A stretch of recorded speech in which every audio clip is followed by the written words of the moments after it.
François Bon, les carnets, une série qui s'appelle Décompte. L'idée, c'est de repartir comme ça sur des moments, mais des moments qui sont loin et où la mémoire est totalement lacunaire. Et me revenait.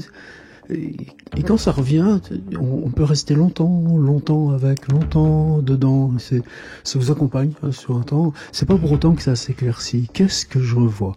C'était à Katmandou. C'était donc à la fin avril 1979. Un peu plus d'il y a 40 ans. J'ai pas eu une vie d'aventure, j'ai pas eu une vie de risque. Mais c'était là, 5 jours, au Népal, une brève découverte. Katmandou, Bhaktapur, et puis ça devait être le deuxième soir à Katmandou, donc déjà bien immergé, je me souviens par exemple de ces moulins à prière, là, de la ville tibétaine, les exilés tibétains à l'écart. Non pas une religiosité, mais un recueillement, enfin en tout cas quelque chose d'épuré. Et le soir, on se retrouve dans une espèce de caboulot, un bistrot, tu rentres là par hasard. Et là, il y avait eu ce type. Alors, comment on était rentré en conversation, je sais plus. Je sais aussi qu'ensuite on avait dû marcher dans la ville. Il m'avait un peu promené là, dans la nuit, mais dans ce bistrot, quand on avait commencé à discuter, je suis pas quelqu'un qui parle beaucoup aux autres. Ça peut avoir l'air bizarre, alors que je parle autant et autant ici. Mais ici, c'est tout seul. On s'adresse, on se met en situation là, de réflexion ouverte sur soi-même. Et évidemment, c'est l'adresse ou le mode là, de publication extérieure qui l'autorise, mais je suis pas quelqu'un qui s'adresse aux autres. C'est ça aussi qui me fait douter à distance. Qu'est-ce qu'on faisait à l'époque 79, comme ça, c'est pas beaucoup. Ce qu'on peut dire des blancs, pas blancs, j'en sais pas, c'est pas la question. Est-ce que européens, occidentaux, enfin bon, en tout cas, pour rose, comme ils disaient là-bas.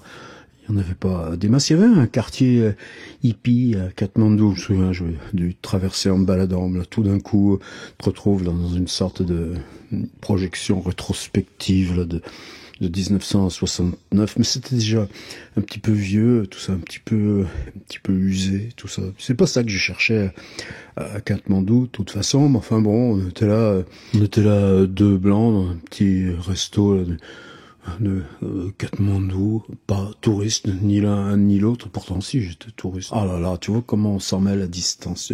La situation fait que tu rêves de n'être pas touriste alors que tu viens en touriste. C'est plutôt comme ça qu'il faudrait poser la chose. On s'était donc mis à discuter, et puis bon évidemment en anglais.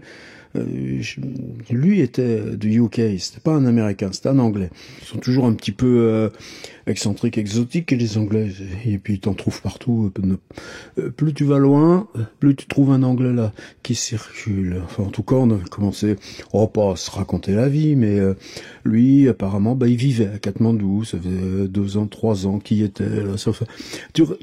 C'est pas la mémoire qui te dit ça, c'est la perception générale que tu as à distance et ce qui est plus ou moins compatible avec cette perception. Et c'est comme ça que tu en viens à dire quelque chose sur quoi tu n'as aucune preuve de savoir. Ouais, ça faisait 2 ou 3 ans qu'il était à Katmandou. Simplement, il avait cet objet à vendre.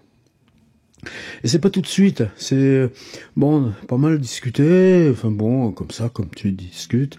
Puis vers la fin, là, et qu'est-ce que tu fais? Mais il y avait ces questions là qui trouvaient des antiquités pour des clients qu'il avait.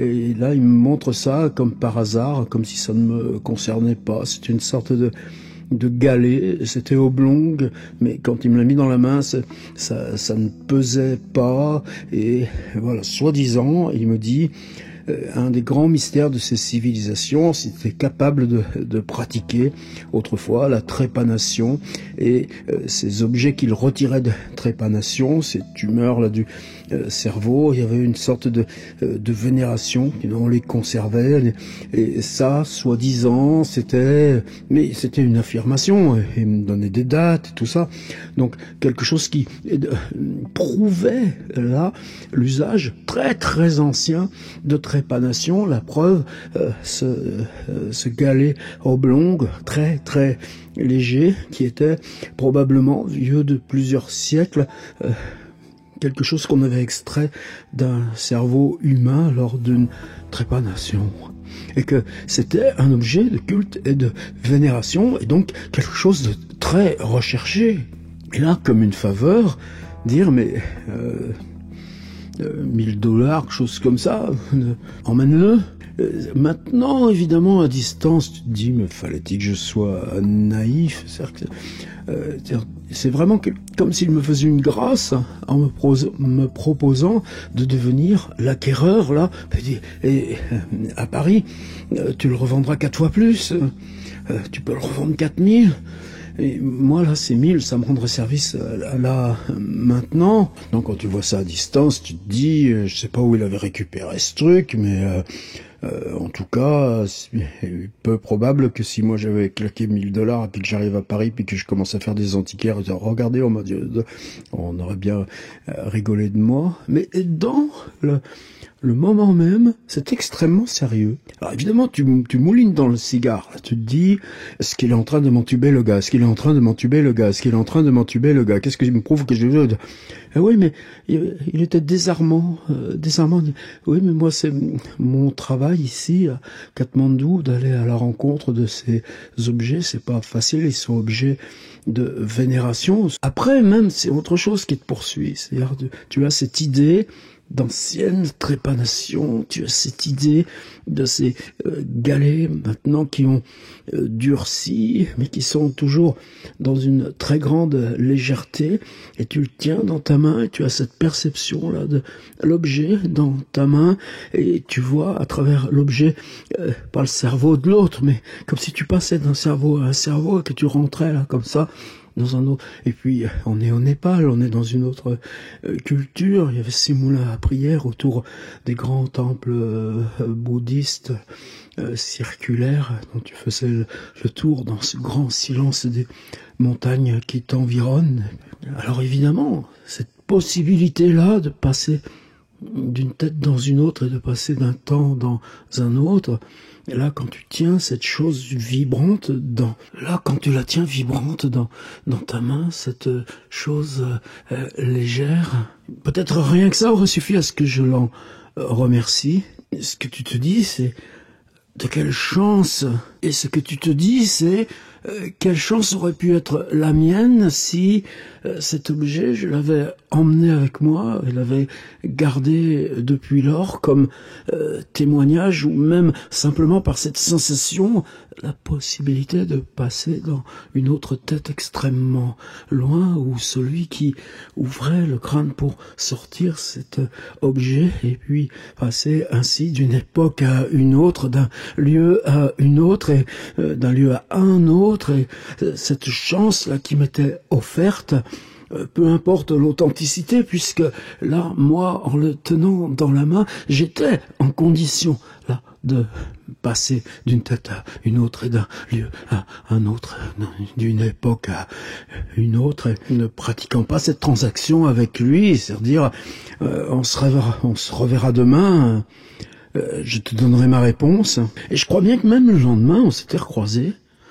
Et là, c'est facile de se donner rendez-vous là dans ce vieux centre avec ces espèces de grandes pagodes là. De toute façon, on se voit à des centaines de tu vois qu'il est là, et c'est vers cette heure-là. Et puis, je veux dire, non, finalement, est-ce que même j'avais dit timidement, c'est difficile de réunir l'argent. Mais oui, mais là, il avait insisté. Tu te rends compte, il l'avait plus sur lui. Mais ce que tu manques quand je t'offre la chance de cette transaction, et peut-être aussi ce qui résonne encore à l'intérieur, c'est dire, est-ce que toi, là, tu pourrais même commuter de vie, pas lui prendre la sienne, ni lui se mettre à ta place, mais dire, je pourrais rester là, m'installer dans le voyage, et à l'intérieur du voyage, pareil, je trouverais des objets, ça suffirait à ce que cette quête et ces transactions que je pourrais amorcer me permettraient là de glisser dans une autre... Bon, voilà, c'était en 1979. Tu te rends compte, il y a quand même très longtemps, bien longtemps. Tu es juste de passage et c'est pas du tout une aventure. Mais il reste là, ce truc-là, cet objet que tu tiens dans les mains. Et le fait que, justement, même à une si grande distance, plus de 45 ans, tu t'en souviens encore. Ça, c'est bizarre quand même. Même le gars, moi, qui me souviens pas des visages, je vois encore vaguement la forme et je vois l'insistance des yeux clairs, l'insistance des yeux, l'attente et la pression qu'exerce sur toi des yeux pour te dire la chance que tu aurais si tu acceptes de moi cette transaction concernant cet objet. Tu ne trouveras plus jamais un tel objet sur ta route et là, quand tu le tiens dans la main, tu es conscient, là, de comment tu rentres par trépanation dans l'instant où on le retire là dans l'autre tête et l'autre tête elle est dans d'autres époques et dans d'autres lieux et comment toi là cette chance là tu l'as dans bah ouais et maintenant peut-être que là si longtemps après est-ce que je pourrais répondre au gars finalement avec la littérature tu fais quoi d'autre? Finalement, avec la littérature, tu fais quoi d'autre? Tu y arrives aussi bien? Alors, qu'est-ce que tu tiens dans la main? Un livre, peut-être?